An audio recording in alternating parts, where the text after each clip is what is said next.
নামাজ না পড়লে গুনাহ হবে না সওয়াব হবে? পরের হক, কারো জমিন জাল করে অন্যায়ভাবে আপনি রেজিস্ট্রি করে নেবেন, এটা কি সওয়াবের কাজ না অন্যায়ের কাজ? তাহলে মোটামুটি আলেম তো আপনারাও।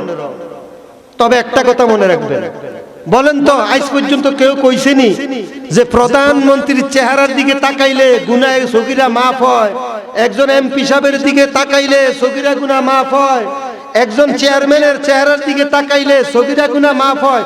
এমন কোন হাদিস সেই ব্রিটিশ আমল থেকে, আপনাদের বয়স অনেকে এখানে আছে 80-90 বছর বয়স, কেউ কোনোদিন শুনছেন এরকম কথা?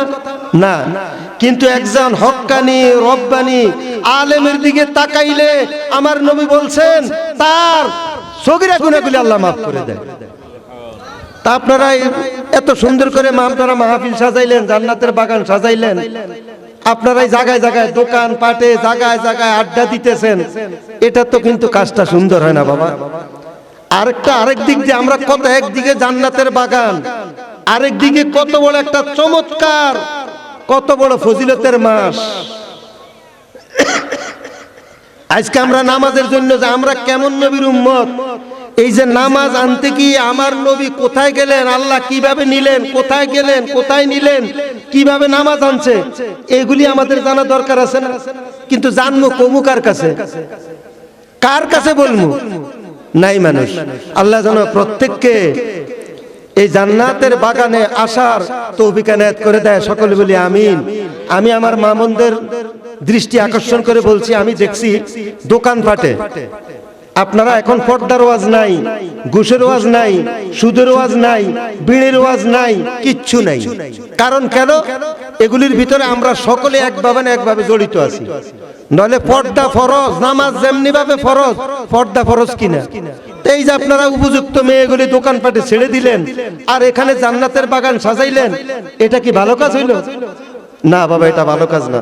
আল্লাহ যেন আমাদেরকে হেদায়েত নসিব করে। সকলে বলি আমিন। একটা হইল রিয়াজুল মা বাইনা বাইতি ওয়া মিম্বারি রিয়াদুল জান্নাহ। আল্লাহর হাবিব বলেন আমার হুজরা এবং মিম্বার শরীফের মাঝখানে যেই জায়গাটুকুন আছে এটা জান্নাতের বাগান। 2 নম্বর কি কয় জান্নাতুল বাকি, 3 নম্বর জান্নাতুল মুআল্লা, 4 নম্বর যেই জায়গার ভিতরে জিকির আজকার হয়, হাদিস কোরআনের আলোচনা হয়, ওই জায়গাটা তখন খেত থাকে না, ওই জায়গাটা যতক্ষণ পর্যন্ত হাদিস কোরআনের আলোচনা হবে ওই জায়গাটা আল্লাহ জান্নাতের বাগানে পরিণত করে দেয়। বলেন তো জান্নাতে যারা যায় তাদের কোনো গুনাহ থাকেনি? কারণ অপবিত্র জিনিস গুনাহ নিয়ে কেউ জান্নাতে ঢুকতে পারেনি, পারে না। বলে হুজুর আমি তো একটু আগে জিনা করলাম, এশার নামাজও পড়ি নাই। আপনি যখন এই গেট দিয়ে ঢুকছেন, এই গেটের ভিতরে হাদিস মোতাবেক পাওয়া যায় এই গেটের ভিতরে আল্লাহর রহমতের ফেরেশতা দাঁড়া করে রাখছে।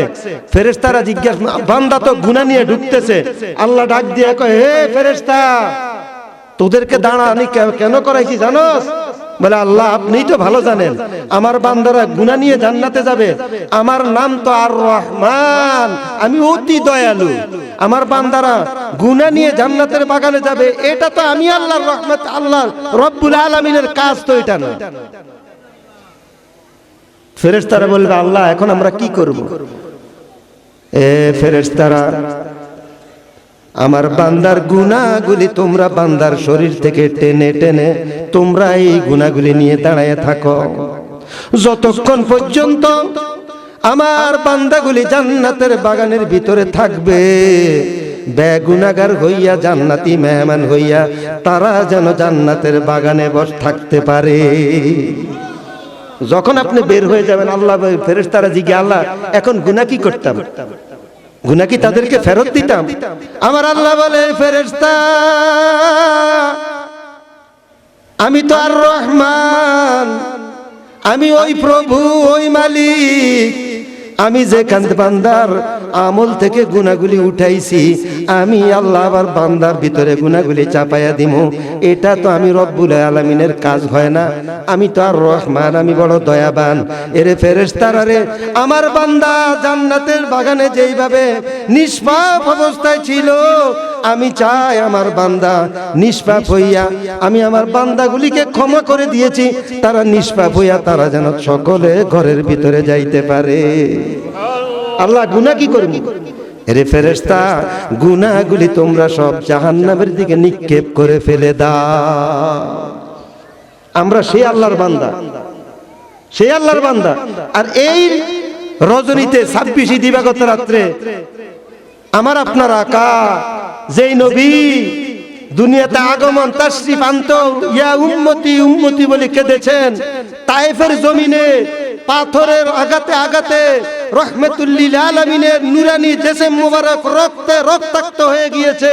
সেই জায়গায় আমি এই বছরে গেছি, যে পাথরে হেলান দিয়ে রহমাতুল লিল আলামিনের দান মুবারকের রক্তগুলি ঝরে ঝরে যে পাথরের ভিতরে পড়েছে।